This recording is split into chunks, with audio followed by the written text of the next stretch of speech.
Hello everyone, आज हम ये चैप्टर रिवीजन करने वाले हैं cell the unit of life. बहुत ही जल्दी करेंगे यार, और बहुत ही इंपॉर्टेंट चैप्टर है नीट के पॉइंट ऑफ व्यू से। इसमें सारा इंपॉर्टेंट चीज़ हम लिख चुके हैं, जो भी इंपॉर्टेंट क्वेश्चन आता है एग्ज़ाम में। सोच लो कि ये रिवीजन के लिए बेस्ट नोट्स हो सकता है। अगर तुम पहले से एक बार पढ़ चुके हो तो रिवीजन के लिए बेस्ट है यार। देखते हैं कितना जल्दी में करते हैं हम इसको। सारा चीज़ लिखे हुए हैं, जो भी नोट्स है। चलो स्टार्ट करते हैं। ठीक है यार, आवाज़ का क्वालिटी अगर ख़राब हो तो देख लेना, मैनेज कर लेना, क्योंकि अच्छा माइक नहीं है मेरे पास। ठीक है, स्टार्ट करते हैं। हम बात करते हैं सेल के बारे में। ये तो बेसिक पॉइंट है यार, हम क्लास 9 से पढ़ते आ रहे हैं। सेल सेल सेल क्या होता है? सेल क्लास 9 से ही आ रहा है हम लोग का। सेल क्या होता है? सेल एक structural and functional unit of life होता है। ठीक है, सेल एक यूनिसेल्यूलर ऑर्गेनिज्म जो होता है वो कैपेबल होता है सारे काम करने के लिए, अपना सारा काम कर लेता है। यूनिसेल्यूलर ऑर्गेनिज्म जो होता है वो सारा काम कर सकता है अपना, जैसे इंडिपेंडेंट एग्जिस्टेंस होता है यूनिसेल्यूलर ऑर्गेनिजम्स का। परफॉर्म कर सकता है सारे बेसिक फंक्शन लाइफ का, जो भी अपना फंक्शन कर रहा है वो सारा यूनिसेल्यूलर ऑर्गेनिज्म एक कैपेबल है सारे अपने बेसिक फॉर्म लाइफ को जीने के लिए, सारी चीज़ कर सकता है वो। और हम बात करें, कोई भी anything less than complete structure of a cell does not ensure independent existence of living. मतलब क्या बात, मतलब मुद्दे की बात यह है कि कोई भी स्ट्रक्चर जो एक छोटा सा सेल से भी कम है तो वो इंडिपेंडेंट एग्जिस्टेंस नहीं कर सकता है। यही यहाँ पे लिखा हुआ है, anything less than complete structure of a cell does not ensure the independent existence. ये इंडिपेंडेंट एग्जिस्टेंस नहीं रह सकता है, ये किसी पे डिपेंड कर सकता है। ठीक है, अब बात करते हैं साइंटिस्टों का नाम जो कि ये कंट्रीब्यूट किए हैं सेल में। तो सबसे पहले आता है स्क्लेडन। स्क्लेडन जो कि बॉटनिस्ट हैं, वो ऑब्जर्व किए, ये प्लांट पे काम किए थे। स्वान जो थे वो एनिमल्स पे काम किए थे। जोलॉजिस्ट हैं, ये बॉटनिस्ट हैं। तो स्क्लेडन जो थे ऑब्जर्व किए, all the plants are made up of different types of a cells which form plant tissue. Simple सा बात है, ये बॉटनिस्ट हैं तो ये प्लांट पे स्टडी कर रहे थे और बताएं कि डिफरेंट टाइप्स ऑफ सेल्स से मिलके बनता है टिश्यू प्लांट्स के अंदर में। और जो स्वान थे, जो जूलॉजिस्ट हैं, वो बताएं body of animals are composed of cells and cells product. ये चीज़ बताएं ये। और लेकिन ये चीज़ इंपॉर्टेंट है कि दोनों साइंटिस्टों ने, Schleiden and Schwann, were not able to describe how new cells are formed. ये नहीं बता पाए कि न्यू सेल्स कैसे बनता है। हमको पता है कि सेल है, सेल बना कैसे, ये चीज़ नहीं बता पाए ये दोनों। तो इसमें बताने के लिए एक है रुडोल्फ विर्चो। रुडोल्फ विर्चो क्या कहते हैं, ये फाइनल शेप दे दिया सेल थ्योरी को। सेल थ्योरी का फाइनल शेप कौन दिया? Rudolf Virchow. ये बताएं, ये कॉन्सेप्ट दिए थे ओमनी सेल्यूला ई सेल्यूला का, कि new cells arises from pre existing cells. New cell जो होते हैं वो प्री एग्जिस्टिंग सेल से ही अराइज करते हैं। ठीक है, अब बात करते हैं मॉडर्न सेल थ्योरी के बारे में। मॉडर्न सेल थ्योरी क्या कहता है? All living organisms are made up of cells and product of cells. सारे लिविंग ऑर्गेनिज्म सेल्स से बने हैं और सेल्स का प्रोडक्ट से बने हैं। ठीक है, यही तो फाइनलाइज किए थे रुडोल्फ विर्चो। क्या थे? यही दो स्टेटमेंट, ये सेल थ्योरी का दो स्टेटमेंट ही है ये, कि सारे के सारे लिविंग ऑर्गेनिजम्स या तो सेल से बने हैं या सेल का प्रोडक्ट से बने हैं। और न्यू सेल्स अराइजेज होते हैं प्री एग्जिस्टिंग सेल्स से। ठीक है, अब बात करते हैं शेप ऑफ यूकैरियोटिक्स, कि कौन कौन से शेप में प्रेजेंट होता है सेल्स हम लोग का बॉडी में, या यूकैरियोटिक्स सेल्स, यूकैरियोटिक्स बॉडी में। तो सबसे पहले बात करें, शेप ऑफ सेल्स में वेरी विथ फंक्शन। ये फंक्शन के अनुसार से ढल जाता है। जो शेप होता है, किसी भी शेप, किसी भी चीज़ का शेप वो फंक्शन के अनुसार से चेंज हो जाता है। जैसे हम पढ़ते हैं प्लास्टिसिटी। प्लास्टिसिटी क्या होता है? प्लास्टिसिटी हम पढ़ते हैं development, growth and development chapter में, जो कि बॉटनी का चैप्टर है। उसमें हम लोग पढ़ते थे कि प्लास्टिसिटी क्या होता है? इन्वायरमेंट के अनुसार अपने आप में बदलाव ले आता है। उसी प्रकार से यहाँ पे क्या होता है, अपने फंक्शन के अनुसार अपने आप में बदलाव ले आता है। जैसे रेड ब्लड सेल्स राउंड होता है, बाई कनकेव होता है। WBC जो होता है एमीबॉइड शेप होता है। कॉलमनार जो होता है, कॉलमनार एपिथेलियम जो होता है वो लॉन्ग और नैरो होता है। नर्व सेल जो होता है वो ब्रांच एंड लॉन्ग होता है, लॉन्ग एंड ब्रांच। ये लॉन्गेस्ट सेल होता है हम लोग का बॉडी में। और ट्रैकीड जो होता है वो इलोंगेटेड फॉर्म होता है। और mesophyll cells round and oval shape होता है। ये बहुत इंपॉर्टेंट है, इसमें सेल का टेक्सोनॉमी, साइज का taxonomy. Smallest cell living organism, smallest living cell जो होता है वो माइकोप्लाज्मा PPLO जिसको बोलते हैं 0.3 माइक्रोमीटर का होता है। साइज ऑफ बैक्टीरिया का बात करें तो 3 to 5 माइक्रोमीटर का होता है। साइज ऑफ ह्यूमन आरबीसी का बात करें तो 7 माइक्रोमीटर का होता है, ठीक है ना। लार्जेस्ट एनिमल सेल बात करें तो नर्व होता है। और यहाँ लॉन्गेस्ट है, लॉन्गेस्ट हम गलती पढ़ दी है, यहाँ पे लॉन्गेस्ट सेल का बात करें तो नर्व सेल्स है। और लार्जेस्ट सेल का बात करें तो ऑस्ट्रिच का एग होता है लार्जेस्ट, ठीक है ना। अब बात करते हैं सेल्यूलर बाउंड्रीज के बारे में, कि प्लांट का सेल जो होता है वो आउटर बाउंड्री जो होता है वो सेल वॉल होता है, और एनिमल का जो डिलिमिटिंग स्ट्रक्चर होता है वो सेल मेम्ब्रेन होता है, ठीक है। और साइटोप्लाज्म का बात करें तो सेमी फ्लूइड्स मैट्रिक्स होता है जो कि ऑक्यूपाई करता है वॉल्यूम ऑफ सेल्स को। और ये मेन एरिना, साइटोप्लाज्म क्या होता है, main arena of cellular activity, जो कि वेरियस केमिकल रिएक्शन होता है यहाँ पे, और सेल को लिविंग स्टेट में रखने का काम करता है ये तुम्हारा साइटोप्लाज्म। साइटोप्लाज्म एक ऐसा जगह है जहाँ पे केमिकल रिएक्शन पूरा होता है, और वो केमिकल रिएक्शन सेल को लिविंग स्टेट में कंटिन्यूसली मेटाबॉलिक रिएक्शन करवाते रहता है, ताकि सेल जो होता है वो कंटिन्यूसली लिविंग स्टेट में रह सके। जैसा ही मेटाबॉलिक रिएक्शन सारे बंद हुआ, सेल डेड कर जाता है, ठीक है। अब बात करते हैं इसमें सेल ऑर्गेनेल्स के बारे में, कि यूकैरियोटिक्स का हॉलमार्क क्या था।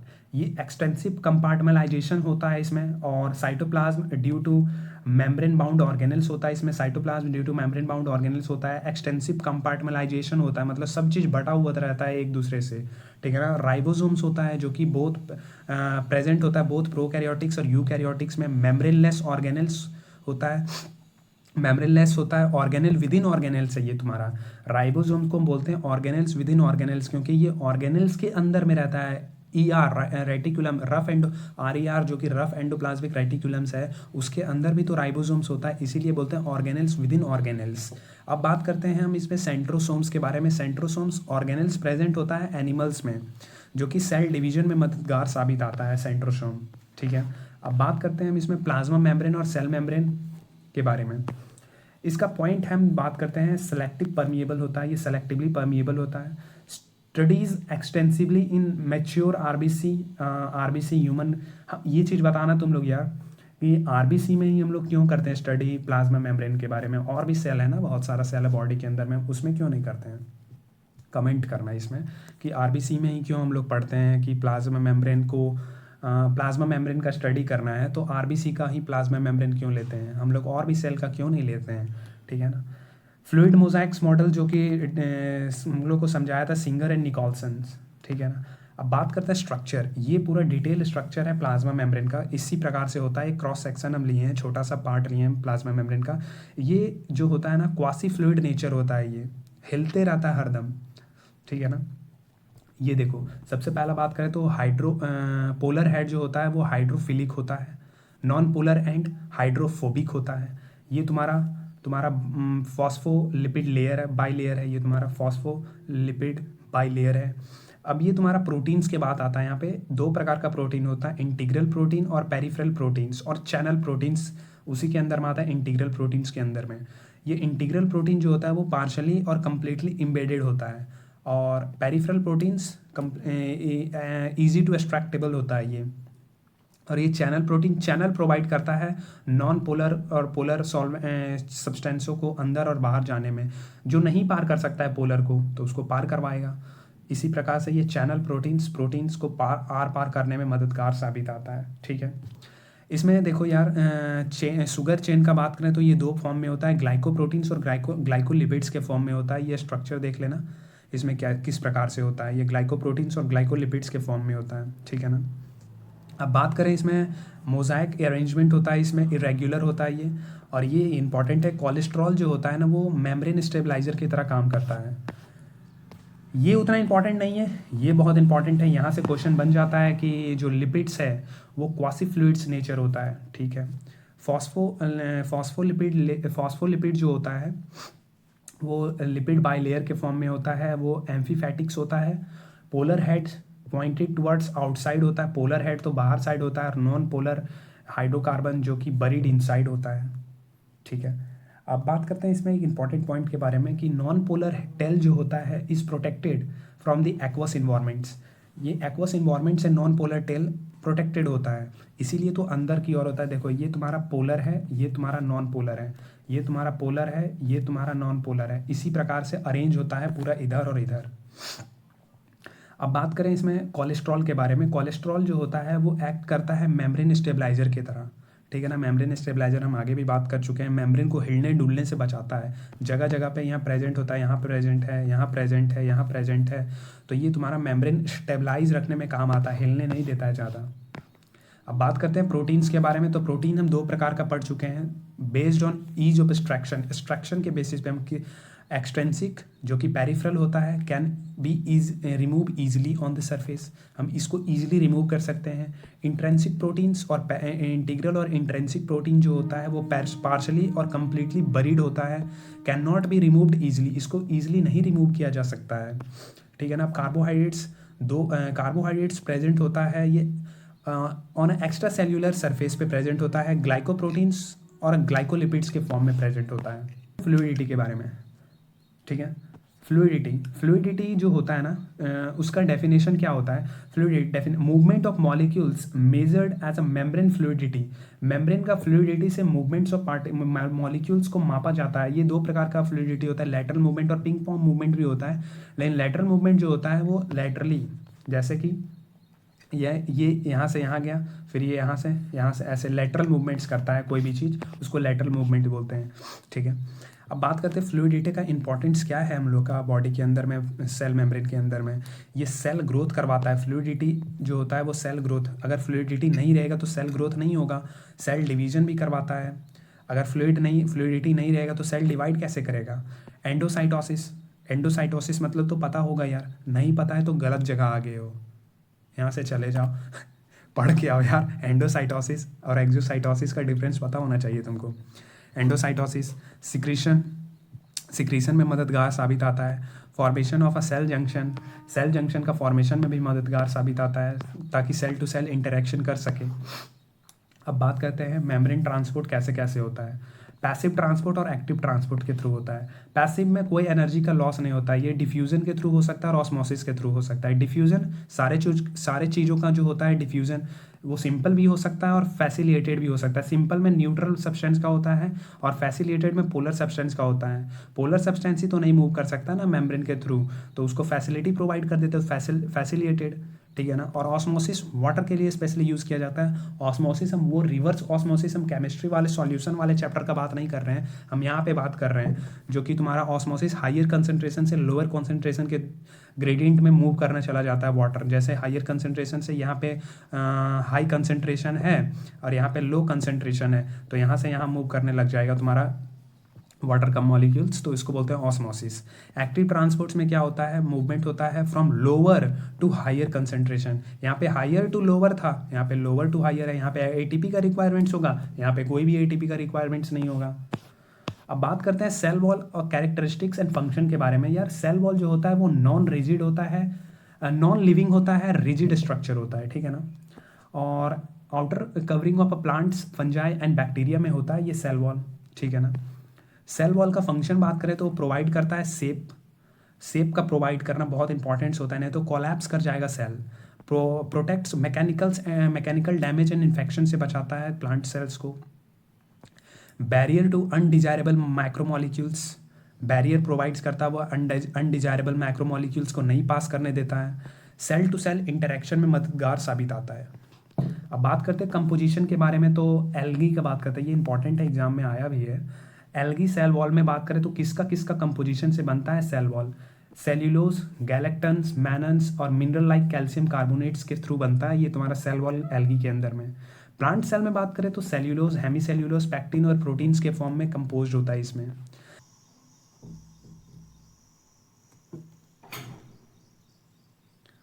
हम बात करते हैं यार लेयर एंड कनेक्शन के बारे में। लेयर और कनेक्शन कैसे होता है। प्राइमरी सेल वॉल जो होता है वो कैपेबल होता है ग्रोथ कर सकता है, वो डिमिनिश्ड हो जाता है मैच्योरिटी जैसे जैसे होने लग जाता है उसका, तो वो डिमिनिश्ड हो जाता है, खत्म हो जाता है। सेकेंडरी सेल वॉल के बारे में बात करें तो formed inner side of the cell के अंदर साइड बनता है ये, टुवर्ड द सेल मेम्ब्रेन बनता है ये। मिडिल लैमेला जो होता है वो किससे, कैल्शियम पैक्टेट का बना होता है, वो होल्ड करता है नेवरिंग सेल्स का टुगेदर, एक साथ बांध रखे में काम आता है। मतलब ये तुम्हारा गम की तरह है, मतलब चिपकाए हुए रखता है मिडिल लैमेला, ठीक है ना। मान लो कि ये एक सेल है और एक ए सेल है, तो इन दोनों के बीच में जो मिडिल लैमेला होता है। प्लाज्मोडेस्माटा क्या होता है? प्लाज्मोडेस्माटा जो कनेक्शन करवाता है नेवरिंग सेल से, मतलब ये तुम्हारा कनेक्शन प्रोवाइड करवाता है। Plasmodesmata middle lamella and cell wall are transverse by plasmodesmata. Cytoplasmic connection होता है between neighbouring cell plant cells. जैसे देख लो यार, ये सेल है, ये सेल है, और ये बीच में तुम्हारा मिडिल लैमेला था, और यहाँ से एक साइटोप्लाज्मिक कनेक्शन जाता है, उसी को बोलते हैं प्लाज्मोडेस्माटा। ठीक है, अब बात करते हैं एंडोमेम्ब्रेन सिस्टम। ये इंपॉर्टेंट है यार, बहुत ही इंपॉर्टेंट है ये एंडोमेम्ब्रेन सिस्टम। एंडोमेम्ब्रेन सिस्टम में क्या होता है, ये कोऑर्डिनेटेड फंक्शन करता है एक दूसरे से। Membrane bound cell organelles are structured and coordinated function, एक दूसरे से कोऑर्डिनेटेड होता है। एक ने कुछ काम किया तो उससे रिलेटेड होता है दूसरा। तो ये इसमें कौन कौन सा इनकॉर्पोरेटेड है एंडोमेम्ब्रेन सिस्टम में? ईआर है, एंडोप्लाज्मिक रेटिकुलम्स, गोल्जी बॉडी है, लाइसोसोम्स है, वैक्यूल्स है। ठीक है, हम सबसे पहले बात करते हैं एक एक करके एंडोमेम्ब्रेन सिस्टम में। सबसे पहला बात करेंगे एंडोमेम्ब्रेन सिस्टम में एंडोप्लाज्मिक रेटिकुलम्स के बारे में। एंडोप्लाज्मिक रेटिकुलम्स नेटवर्क होता है और रेटिकुलर टाइनी ट्यूब्यूलर स्कैटर्ड होता है साइटोप्लाज्म में। डिवाइड कर देता है ये इंट्रासेल्यूलर स्पेस को ल्यूमिनल रीजन और एक्स्ट्रा ल्यूमिनल रीजन में, स्पेस में दो भाग में बांट देता है इंटरसेल्यूलर स्पेस को, ल्यूमन रीजन और एक्स्ट्रा ल्यूमन रीजन। ठीक है, पता होना चाहिए क्या होता है ल्यूमन और एक्स्ट्रा ल्यूमन। तुम रिवाइज करने आए हो, ना कि तुम पढ़ने आए हो, तो ल्यूमन क्या होता है, एक्स्ट्रा ल्यूमन क्या होता है, ये तुमको पता होना चाहिए ऑलरेडी, तभी जाके तुमको समझ में आना चाहिए। ठीक है, हम आगे बात करते हैं। दो प्रकार का एंडोप्लाज्मिक रेटिकुलम होता है, rough endoplasmic reticulum, smooth endoplasmic reticulum. Rough endoplasmic reticulums वो रेटिकुलम्स होता है जिसमें राइबोसोम अटैच होता है, ये रफ होता है, ये फ्रिक्वेंटली ऑब्जर्व होता है, ये एक्टिवली सिंथेसाइज करता है प्रोटीन्स। ठीक है ना, ये प्रोटीन सिंथेसाइज मशीनरी होता है इसके पास। और स्मूथ एंडोप्लाज्मिक रेटिकुलम जो होता है वो मेजर साइट्स करता है। इसमें rough endoplasmic smooth endoplasmic reticulums में राइबोसोम्स एब्सेंट होता है, ये इसीलिए स्मूथ दिखता है। ठीक है ना, ये लिपिड सिंथेसिस और स्टेरॉइड्स हार्मोन सिंथेसिस में मददगार साबित आता है। अब हम बात करते हैं सेकंड नंबर पे गोल्जी कॉम्प्लेक्स और गोल्जी बॉडी। हम बात करते हैं प्रॉपर्टी और एनाटॉमीज का बारे में। तो ये डेंसली स्टेन होता है, रेटिकुलर स्ट्रक्चर होता है इसका, नियर द न्यूक्लियस होता है ये। बात करें ना इसमें गोल्जी एंडोप्लाज्मिक रेटिकुलम, ये न्यूक्लियस से आउटर मेम्ब्रेन से डायरेक्टली कनेक्टेड होता है ये।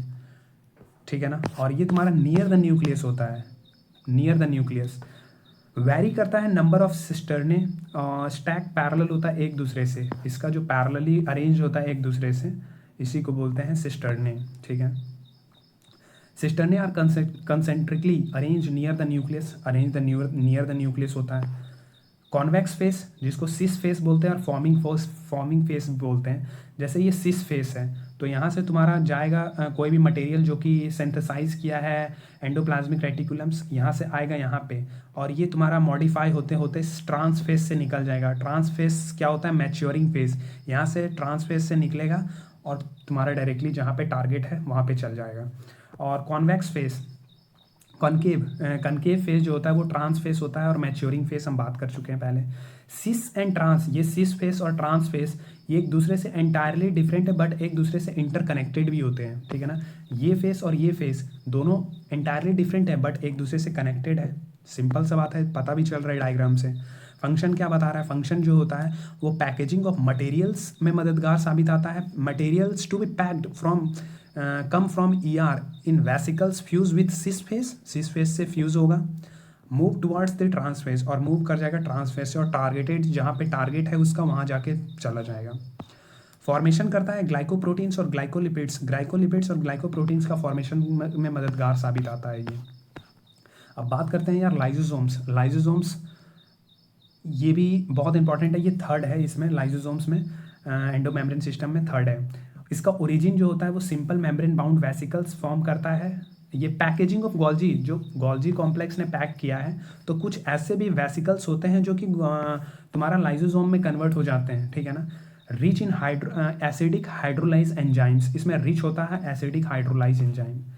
ये डाइजेस्ट कर सकता है कार्बोहाइड्रेट्स को, प्रोटीन्स को, लिपिड्स के, न्यूक्लिक एसिड्स को भी डाइजेस्ट कर सकता है।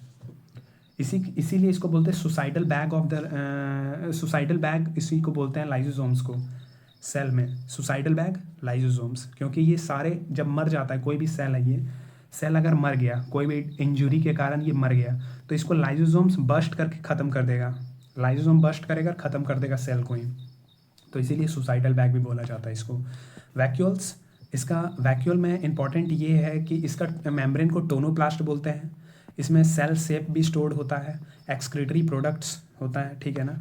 ये मेम्ब्रेन बाउंड होता है, मेम्ब्रेन बाउंड स्पेस होता है, कैन ऑक्यूपाई कर सकता है ये 90% of the cell volume, 90% of the cell volume को ऑक्यूपाई करता है। ये मेनली प्लांट में होता है, एनिमल्स में तो छोटा होता है, प्लांट में 90% ऑफ द वॉल्यूम ऑक्यूपाई कर देता है, क्योंकि उसके पास स्टोर करने के लिए बहुत चीज़ें होता है ना, रेजिन होता है, गम होता है, बहुत सारे सेकेंडरी मेटाबोलाइट्स होते हैं जो कि स्टोर कर सकता है यहाँ पे।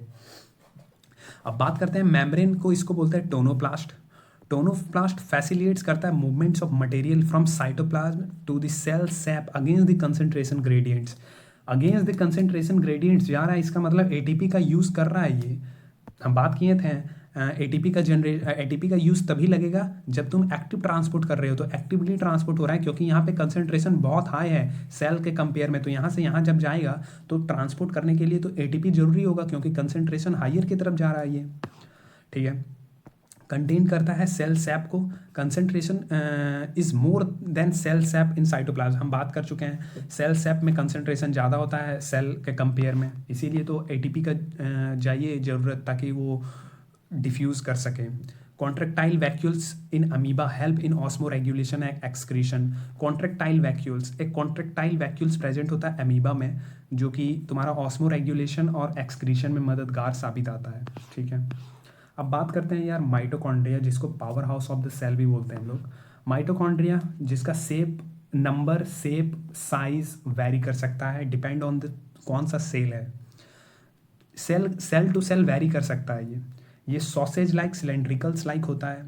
इसका 0.1 to 1 माइक्रोमीटर डायमीटर होता है, ये इंपॉर्टेंट है। इसका साइज 0.2 to 1 माइक्रोमीटर डायमीटर होता है, या 1.1 to 4.1 माइक्रोमीटर लेंथ होता है। लेंथ तो इतना होता है और इसका डायमीटर इतना होता है, ठीक है ना। साइट ऑफ एरोबिक रेस्पिरेशन करता है, यहाँ पे aerobic respiration in the presence of oxygen, oxygen के प्रेजेंस में ही एरोबिक रेस्पिरेशन होता है। ये एटीपी प्रोड्यूस करता है सेल के लिए, इसीलिए इसको power house of the cells भी बोलते हैं। डिवाइड, इसका डिवीजन होता है बाइनरी फिजन के थ्रू, ठीक है। ये सेमी ऑटोनोमस सेल ऑर्गेनल्स है। क्यों है सेमी ऑटोनोमस, कमेंट करो। हम बात करते हैं आउटर मेम्ब्रेन के बारे में। आउटर मेम्ब्रेन जो होता है वो इसका लिमिटिंग बाउंड्री होता है। इनर मेम्ब्रेन फोल्डिंग होता है, इनफोल्डिंग होता है इसका। Inner membrane form in foldings called crista to increase the surface area to enzymatic action होता है, या एंजाइम कंटेन करता है ये, ठीक है ना। Membrane divides mitochondria into 2 aqueous compartment, 2 aqueous compartment outer और इनर में डिवाइड कर देता है इनर मेम्ब्रेन। मैट्रिक्स कंटेन करता है 70s ribosomes, single circular double stranded RNA DNA होता है इसके पास, ठीक है ना। कंटेन करता है 70s राइबोसोम्स और single circular double stranded DNA होता है इसके पास, सर्कुलर होता है ये, इसके पास सर्कुलर डीएनए होता है, ये इंपॉर्टेंट है। अब बात करते हैं, देखो हम 3 चीज़ों पढ़ेंगे, माइटोकॉन्ड्रिया जो कि डबल मेम्ब्रेन है, प्लास्टिड जो कि डबल मेम्ब्रेन है, न्यूक्लियस हम आगे पढ़ेंगे वो भी डबल मेम्ब्रेन है, बाकी बात सारे के सारे सिंगल मेम्ब्रेन है। और कुछ ऐसे भी होते हैं जो कि मेम्ब्रेन बाउंड होते ही नहीं है, वो भी पढ़ेंगे, ठीक है ना। Plastid present in a plant cells and euglenoids. Euglenoids के पास हम पढ़े थे चैप्टर में बायोलॉजिकल क्लासिफिकेशन में कि यूग्लिनोइड्स जो होता है उसके पास होता है हायर प्लांट के जैसा क्लोरोफिल ए, ठीक है ना, इसीलिए ये भी आ जाता है इसमें प्लास्टिड। प्लास्टिड का पार्ट्स होता है यार, प्लास्टिड का पार्ट होता है ल्यूकोप्लास्ट, क्रोमोप्लास्ट और क्लोरोप्लास्ट। सबसे पहले ल्यूकोप्लास्ट स्टोर करता है फूड मटेरियल्स को, इसमें भी सब पार्ट है। अमाइलोप्लास्ट जो कि कार्बोहाइड्रेट को स्टोर करता है जैसे पोटैटो हो गया। एल्यूरोप्लास्ट जैसे प्रोटीन स्टोर करता है। एलियोप्लास्ट जो ऑयल और फैट को स्टोर करता है, यहाँ पे डबल आ गया एलियोप्लास्ट, एक ही एलियोप्लास्ट। अब बात करते हैं क्रोमोप्लास्ट। क्रोमोप्लास्ट जो कि कलर देने में काम आता है, कोई भी प्लांट्स का कलर दिखता है हमको तो वो क्रोमोप्लास्ट के कारण आता है, ठीक है ना। यहाँ पे फीचर में बात करें तो फैट सॉल्यूबल होता है ये, पिगमेंट्स, फैट सॉल्यूबल पिगमेंट्स होता है। हमको एग्जाम्पल दे दो यार, फैट सॉल्यूबल तो तुम पढ़ चुके हो क्रोमोप्लास्ट, हमको वाटर सॉल्यूबल पिगमेंट्स का नाम बता देना कमेंट्स में, वाटर सॉल्यूबल पिगमेंट्स का नाम बता दो कौन होता है। फैट सॉल्यूबल्स पिगमेंट्स कैरोटेनॉइड्स लाइक कैरेटिन्स और ज़ैंथोफिल्स। चलो यार बता ही देते हैं, तुम तो बताओगे नहीं, हमको पता है। वाटर सॉल्युबल जो होता है वो एंथोसाइनिन, जो कि वैक्यूल्स में प्रेजेंट होता है, एंथोसाइनिन। फंक्शन में बात करें तो give red, orange and yellow colours to the plants parts, ये देता है। क्रोमोप्लास्ट का काम है कि कलर प्रोवाइड करना प्लांट्स में। अब बात करते हैं क्लोरोप्लास्ट। क्लोरोप्लास्ट का मेन काम होता है कि एनर्जी को ट्रैप करना, लाइट एनर्जी को ट्रैप करना, ठीक है ना। फैट सॉल्युबल होता है, पिगमेंट्स, कैरोटेनॉइड्स एंड क्लोरोफिल जैसे कि होता है, ट्रैप करता है लाइट एनर्जी का फंक्शन इसका है ये। प्लास्टिड जो होता है, प्लास्टिड क्लोरोप्लास्ट स्ट्रक्चर में बात करेंगे हम इसमें, प्लास्टिड में इसका डायमेंशन भी पूछ चुका है एग्जाम में, 2 to 4 माइक्रोमीटर होता है इसका डायमेंशन। विड्थ में बात करें तो 5 to 10 माइक्रोमीटर लॉन्ग होता है ये, ठीक है ना। ये आउटर मेम्ब्रेन इसका मोर परमिएबल होता है, इनर मेम्ब्रेन लेस परमिएबल होता है। ऑब्वियस सी बात है, आउटर है वो तो ज़्यादा ही परमिएबल होगा, इनर है तो लेस परमिएबल होगा। ग्रेना में बात करते हैं, ग्रेनम में बात करते हैं तो ग्रेनम जो स्टैक्स ऑफ थैलाकॉइड्स, सबसे पहले थैलाकॉइड्स में बात करते हैं। थैलाकॉइड्स एक सिंगल यूनिट्स को बोलते हैं थैलाकॉइड्स, इंडिविजुअल डिस्क को थैलाकॉइड्स बोलते हैं। स्टैक्स को अगर तुम मिलाते जाओगे थैलाकॉइड्स को मिलाते जाओगे और ये टोटल को बोलते हैं हम लोग granum. Stacks of thylakoids, chlorophyll pigments presents होता है इसमें, जो कि सिंथेसाइज करता है ग्लूकोज को और प्रोटीन्स बन जाता है। स्ट्रोमल लैमिली जो कि कनेक्ट करता है दो ग्रेनम को, ठीक है ना, कनेक्ट डिफरेंट ग्रेनम्स को कनेक्ट करने में काम आता है स्ट्रोमल लैमिली। यहाँ पे बताओ ये PS1 होता है या PS2, फोटोसिंथेसिस में पढ़ेंगे हम लोग PS1 और PS2 कौन सा पिगमेंट यहाँ पे फोटो सिस्टम होता है, ये भी बताओ, कमेंट में करो। अब बात करते हैं स्ट्रोमा के बारे में। स्ट्रोमा जो होता है वो कंटेन करता है एंजाइम्स को for a proteins and carbohydrate synthesis में काम आता है, ठीक है ना। स्ट्रोमा जो कि डार्क रिएक्शन होता है, यहाँ पे तो डार्क रिएक्शन होता है तो एंजाइम तो होगा, एंजाइम होगा जब तो तुम्हारा प्रोटीन्स और कार्बोहाइड्रेट सिंथेसिस होगा यहीं पे। लाइट रिएक्शन यहाँ पे होगा, डार्क रिएक्शन स्ट्रोमा में होगा, ठीक है ना। यहाँ पे ज़्यादा एंजाइम तो पूछ सकता है कि कौन सा ज़्यादा टेम्परेचर सेंसिटिव है, स्ट्रोमा है या फिर थैलाकॉइड्स है, तो स्ट्रोमा है भाई, स्ट्रोमा में ज़्यादा एंजाइम है तो ये एंजाइमेटिक कंटेंट है, तो टेम्परेचर डिपेंडेंट होता है ये। एंजाइम जो होता है वो टेम्परेचर डिपेंडेंट होता है, ये तो पता होगा ना। जैसे जैसे एंजाइम का टेम्परेचर तुम बढ़ाओगे एनवायरनमेंट का, वैसे वैसे एंजाइम का एक सैचुरेशन लेवल आने के बाद तो वो कम ही हो जाता है, तो ये एंजाइम डिपेंडेंट, टेम्परेचर डिपेंडेंट होता है, मोर सेंसिटिव होता है, ये टेम्परेचर लेस सेंसिटिव होता है। अब बात करते हैं, कंटेन करता है circular and double stranded DNA, ये करता है सर्कुलर और डबल स्ट्रैंडेड डीएनए। माइटोकॉन्ड्रिया भी कर रहा था, ये भी करता है, इसीलिए इसको भी बोलते हैं सेमी ऑटोनोमस सेल ऑर्गेनेल्स। अब बात करते हैं, ये भी कंटेन करता है 70S राइबोसोम्स, ठीक है। अब बात करते हैं राइबोसोम। राइबोसोम तो पढ़ रहे हैं, राइबोसोम आखिर है क्या। राइबोसोम को डिस्कवर किया था जॉर्ज पैलेट ने। यूनिवर्सल सेल ऑर्गेनेल्स है ये, ऑर्गेनेल्स विद इन ऑर्गेनेल्स है ये, क्योंकि ऑर्गेनेल्स के अंदर में ऑर्गेनेल्स मिल रहा है, ये भी ऑर्गेनेल्स है, इसके अंदर में मिल रहा है ऑर्गेनेल्स, तो इसीलिए इसको बोलते हैं ऑर्गेनेल्स विद इन ऑर्गेनेल्स। ये मेम्ब्रेनलेस है, हम बोले ना डबल मेम्ब्रेन पढ़े हैं, सिंगल मेम्ब्रेन पढ़े हैं और मेम्ब्रेनलेस पढ़े हैं, मेम्ब्रेनलेस पूछेगा तो ये राइबोसोम्स, ठीक है ना। Made up of RNA and proteins, ये RNA और प्रोटीन्स का सब यूनिट से बन के बनता है। स्मॉलर सब यूनिट और लार्जर सब यूनिट्स मिलता है मैग्नीशियम आयन के प्लस में, तब जाके ये तुम्हारा कंप्लीट राइबोसोम बनता है। यूकैरियोटिक्स में बात करें तो 80S टाइप में मिलता है, प्रोकैरियोटिक्स में 70S मिलता है। इसमें सब यूनिट्स कौन कौन सा होता है मिल के बनता है, 80S में 60 और 40 मिला के 100 मिलना चाहिए, और इसमें 70 में 50 और 30 मिला के तुम्हारा प्रोकैरियोटिक्स में बनता है। साइटोस्केलेटन में बात करें यार तो ये बहुत इंपॉर्टेंट रोल प्ले करता है यूकैरियोटिक्स में। साइटोस्केलेटन जो होता है वो network of proteinaceous filamentous structure होता है, जो कि मोटिलिटी प्रोवाइड करवाता है सब चीज़ों का, जैसे कि माइक्रोट्यूब्यूल्स, इंटरमीडिएट फिलामेंट्स और माइक्रोफिलामेंट्स, ये तुम्हारा ऑर्डर है, इसी के ऑर्डर में प्रेजेंट होता है, ठीक है। अब बात करते हैं फंक्शन के बारे में, तो mechanical supports and mobility and maintain करता है शेप ऑफ सेल को। बहुत इंपॉर्टेंट है कि ये क्या काम करता है, साइटोस्केलेटन का आखिर काम क्या है। ये मैकेनिकल सपोर्ट करता है, मैकेनिकल सपोर्ट देता है, मोटिलिटी प्रोवाइड करता है एंड मेंटेन करता है शेप ऑफ सेल को।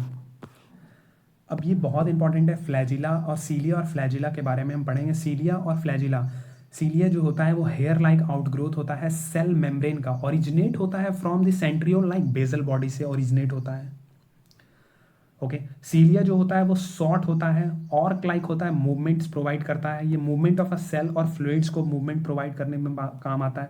जैसे ये सेल है, यहाँ से ये सीलिया निकल रहा होता है, सीलिया मैनी होता है, तो ये तुम्हारा ऑर्क लाइक मूवमेंट करता है, चप्पू जैसा मूवमेंट करता है, जैसे नाव में चप्पू होता है उसी प्रकार से मूवमेंट करता है सीलिया।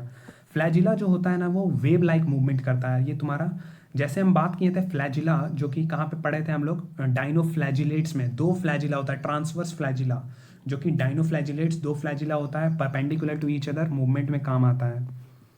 ठीक है। फ्लैजिला जो ये इंपॉर्टेंट है, flagella are present in both prokaryotics and eukaryotics. ये तो प्रोकैरियोटिक्स और यूकैरियोटिक्स में दोनों में प्रेजेंट होता है, बट ये दोनों में स्ट्रक्चरली डिफरेंस होता है, एक दूसरे से स्ट्रक्चरली डिफरेंस होता है प्रोकैरियोटिक्स और यूकैरियोटिक्स फ्लैजिला। लगेगा ये दोनों सेम है लेकिन स्ट्रक्चरली डिफरेंस होता है। अब बात करते हैं एक्सोनिम स्कोर के बारे में। ये तुम्हारा अरेंजमेंट के बात किया था यहाँ पे 9+2 माइक्रोट्यूब्यूल अरेंजमेंट होता है इसमें। सीलियरी अरेंजमेंट, सीलिया का अरेंजमेंट होता है 9+2, ठीक है ना। सीलिया और फ्लैजिला का 9+2 अरेंजमेंट देखने को मिलता है यहाँ पे। 9+2 अरेंजमेंट कहने का मतलब है 9 तो डबलेट होगा, 9 तो डबलेट होगा और 2 तुम्हारा सेंटर पे प्रेजेंट होगा, सेंट्रल ट्यूब्यूल से कनेक्टेड होगा। ठीक है। ये तुम्हारा हम एक करके बात करते हैं। ये देखो प्लाज्मा मेम्ब्रेन है बाहर की ओर, पेरिफेरल माइक्रोट्यूब्यूल डबलेट होता है, यहाँ पे ट्रिपलेट दे रखा है लेकिन ये गलत है, डबलेट होगा, दो दो होगा। जैसे एक ये है तो एक ये है, डबलेट होगा, ठीक है ना, डबलेट। और सेंट्रल सीथ है ये तुम्हारा कवर करने वाला central sheath. Inter doublet bridge है, एक दूसरे से कनेक्ट करने वाला इंटर डबलेट ब्रिज। ये सेंट्रल माइक्रोट्यूब्यूल है, सेंट्रल माइक्रोल ट्यूब्यूल्स दो ठो होता है, इसीलिए तो 9+2। 9 तो ये डबलेट है और सिंगलेट तुम्हारा 2 है, इसीलिए 9+2 अरेंजमेंट बोला गया है। और ये तुम्हारा रेडियल स्पोक है ये, ठीक है। अब बात करते हैं सेंट्रोसोम्स और सेंट्रियोल्स के बारे में।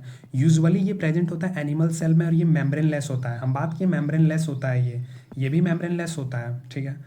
पेयर्ड होता है ये, परपेंडिकुलर अरेंज होता है सेंट्रियोल और पेरीसेंट्रियोलर मटेरियल्स, एक दूसरे से परपेंडिकुलर डायरेक्शन में ये तुम्हारा अरेंज होता है पेरीसेंट्रियोल मटेरियल्स और सेंट्रियोल्स। तो इसी को बोलते हैं सेंट्रोसोम्स। और ये सेल डिवीजन में पढ़ेंगे हम लोग, इसमें बहुत मददगार साबित आता है ये। सेंट्रियोल जो होता है वो कार्ट व्हील स्ट्रक्चर्ड होता है, ये ट्रांसफर सेक्शन देखा तो 9+0, 9 ट्रिपलेट्स, 0 सेंट्रल हब होता है, ठीक है ना। 9 जो होता है वो पेरीफ्री पे प्रेजेंट होता है जो कि ट्रिपलेट्स फॉर्म में होता है, 0 जो होता है वो सेंटर पे प्रेजेंट होता है। Centre is a proteinaceous hub होता है, जैसे यहाँ पे डबलेट है वहाँ पे सिंगलेट ही रहता है, हब होता है सेंट्रल हब, ठीक। और यहाँ पे ट्रिपलेट्स होता है। Form basal body of the cilia and flagella, ये फॉर्म करता है सीलिया और फ्लैजिला का basal body. Spindle spindle fibres and spindles को बनाता है, spindle apparatus in animal cell में बनाता है। ये इंपॉर्टेंट है, ये भी इंपॉर्टेंट है, ये भी इंपॉर्टेंट है। अब लास्ट टॉपिक आते हैं यार न्यूक्लियस के बारे में। न्यूक्लियस का डिस्कवरर का वो कौन है? Robert Brown. Discovery of a nucleus, discover किया था रॉबर्ट ब्राउन न्यूक्लियस का।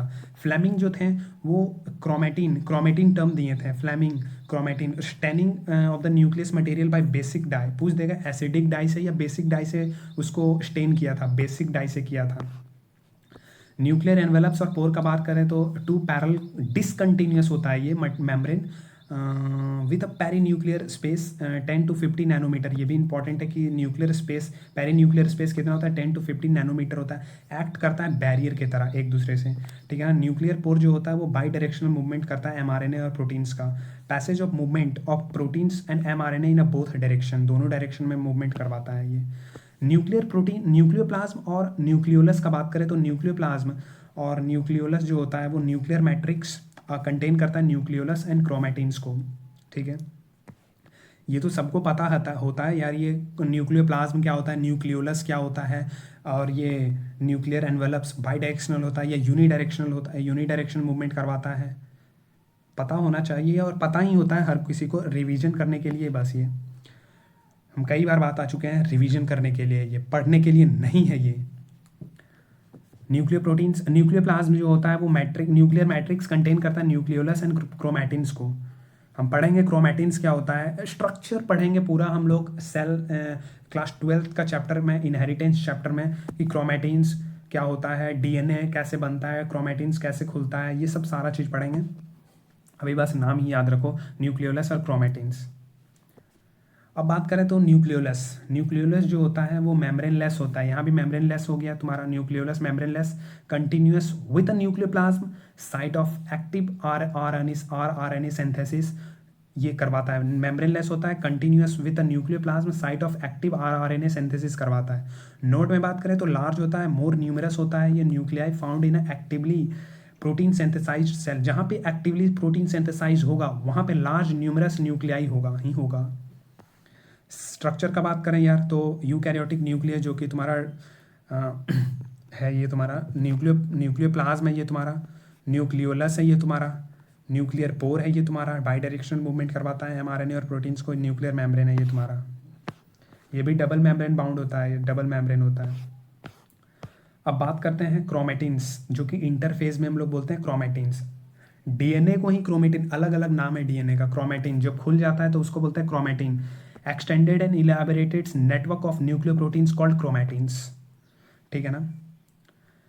न्यूक्लियोप्रोटीन्स जो होता है, न्यूक्लियोप्रोटीन एम फेज में क्रोमोसोम्स को बोलते हैं न्यूक्लियोप्रोटीन्स, ठीक है ना। DNA, RNA, histone and non histone proteins present होता है हम लोग का यूकैरियोटिक्स में। नॉन हिस्टोन जो कि हायर लेवल ऑफ प्रोटीन होता है, तुम्हारा पैकेजिंग में मददगार साबित आता है। अब बात करते हैं क्रोमोसोम का एनाटॉमी के बारे में। क्रोमेटिड्स ये तुम्हारा सिंगल क्रोमेटिड्स है। सिस्टर क्रोमेटिड्स बोल सकते हो भी इसको तुम। क्रोमेटिड्स ये तुम्हारा काइनेटोकोर है, जहाँ पे तुम्हारा स्पिंडल फाइबर अटैच होता है। यहाँ से अटैच होगा स्पिंडल फाइबर, और मान लो ये एक और है, यहाँ से अटैच होगा, तुम्हारा खींचते हुए चलता है, ठीक है ना। जैसे यहाँ पे अटैच होगा, यहाँ पे अटैच होगा, इधर अटैच होगा, इधर अटैच होगा, खींच के तुम्हारा अलग कर देगा ये दोनों को। काइनेटोकोर स्पिंडल फाइबर होता है, अटैचमेंट साइट होता है ये तुम्हारा। सेंट्रोमेयर जो कि प्राइमरी कंस्ट्रक्चर होता है। हर एक क्रोमोसोम में प्राइमरी कंस्ट्रक्शन होना ही होना कंपलसरी होता है। और सेकेंडरी कंस्ट्रक्शन जिसको नॉन स्टेनिंग पार्ट भी बोलते हैं, किसी किसी में होता है। 4-5 क्रोमोसोम ही है ह्यूमन बींग में, उसमें प्रेजेंट होता है सेकेंडरी कंस्ट्रक्शन। इसको सैटेलाइट क्रोमोसोम, ये पढ़ेंगे हम लोग डीएनए फिंगरप्रिंटिंग में, तुम्हारा सैटेलाइट क्रोमोसोम्स का क्या इंपॉर्टेंस होता है। अब बात करते हैं हम लोग types of chromosomes on the basis of centromere का लोकेशन क्या है उसके बेसिस पे। मेटासेंट्रिक, सब मेटासेंट्रिक, एक्रोसेंट्रिक और टीलोसेंट्रिक। मेटासेंट्रिक सेंट्रोमेयर मिडिल पे होगा, सब मेटासेंट्रिक हल्का सा स्लाइटली मिडिल से अवे होगा, एक्रोसेंट्रिक एकदम टर्मिनल एकदम लास्ट पे आ जाएगा, नियर टू वन एंड आ जाएगा, और एक्रोसेंट्रिक में तुम्हारा क्या होगा, टीलोसेंट्रिक में टर्मिनल सेंट्रोमियर हो जाएगा, तुम्हारा बहुत ही क्लोज आ जाएगा टर्मिनल्स पे, ठीक है ना। ये एनसीईआरटी समरी में दे रखा है यार कि एंडोप्लाज्मिक रेटिकुलम कंटेन करता है टिब्यूल्स और सिस्टर्ने, ये तो सब कोई जानता है। एंडोप्लाज्मिक रेटिकुलम हेल्प करता है ट्रांसपोर्ट सब्सटेंस एंड सिंथेसाइज करता है प्रोटीन, लिपोप्रोटीन्स और ग्लाइकोजेंस को सिंथेसाइज करता है, ये हर कोई जानता है। Ribosomes occur freely in the cytoplasm associated with ER, ये भी सब कोई जानता है। ये भी सब कोई जानता है कि सेल्यूलर ऑर्गेनाइजेशन एक डिफाइनिंग फीचर होता है सारे का सारे लिविंग ऑर्गेनिजम्स में। और ये भी इंपॉर्टेंट है कि with the advancement of electron microscopy 1955 minute detail of the cells were seen, तभी जाके तुम्हारा एडवांस चीज़ों देख पाए हम लोग। 1955 के बाद माइक्रोस्कोपिक एडवांसमेंट हुआ, तभी जाके सब चीज़ देख लिए। तो ठीक है यार, ये चैप्टर कंप्लीट होता है यहीं पे। देखना, बताना कैसा लगा तुमको, कमेंट करना जो भी क्वेश्चन पूछे थे हम उसमें यार, और चैनल को लाइक और सब्सक्राइब कर देना यार। थैंक्स।